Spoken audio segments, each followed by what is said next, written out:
first of all, tell me, you have an organization that you created. Tell me what it's called and just summarize for me what it really is. We are New Jersey Book Ladies, and we're just an organization of local New Jersey women that are working together to collect gently used and new children's books and donate them to communities that just don't have access to them on a regular basis. How did you come up with the idea? I was cleaning out my children's things and trying to figure out where to donate them or what to do with them as my kids are getting older. And at the same time, I heard a news report on the radio that said 61% of inner city families do not own a single children's book in their home. So that kind of spawned the idea of, wait, we have things that we're not quite sure what to do with. We're finished with them. Our children have benefited from them and learned from them. There's people out there that could benefit from them, so let's just connect the two.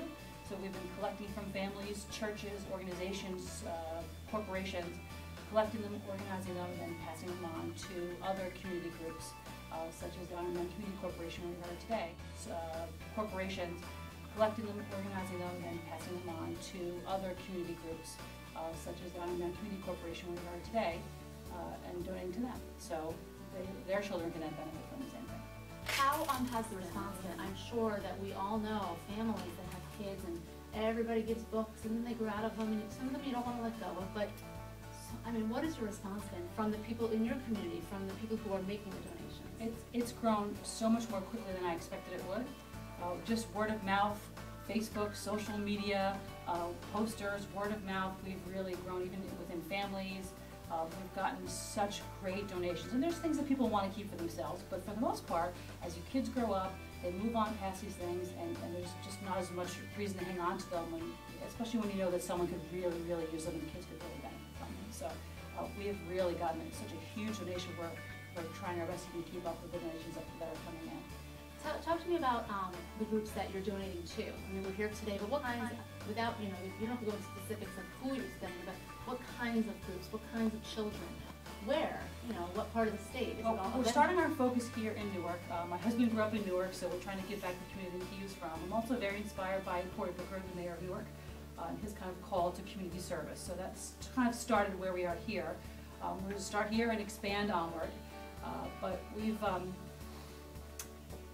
we're focusing on community nonprofits, partnering with larger nonprofits in Newark and the surrounding area to donate to their facilities. It could be a nonprofit preschool where we are today, a shelter, the family resource centers throughout the city, all of those, so those families will have access to these. It's anybody who can benefit from this. We're not going to discriminate at all against where they go to, as long as they get into the hands of children. And what do you think the kids are taking out of this? Not only the kids here, but the kids whose families are donating the books. Well, we're having even the children in my neighborhood are coming in. They're helping us separate the books, organize everything, get the boxes together, clean the crates, putting them to work so that they get a benefit of what this kind of giving back to the community is. And I think it helps them let go of some of these childhood possessions that maybe they may not want to do when they see where they're going to. And we'd like to get some school programs together where older children can collect books in their school and their community, come with us to these types of events, to drop off, to share, to show the smaller kids, looking at them, enjoying the books and reading with them, so to connect the donors along with the recipients. Anything else you want to say? I mean, how can people get involved? Well, you can go to NJBookladies.org, NJBookladies.org, and get our contact information there. We're looking for book donations at any time. We're looking for community organizations or nonprofits to donate to. We're more than willing to meet with as many people as we can, and we're just trying to grow this organization and help as many families as we can. Okay.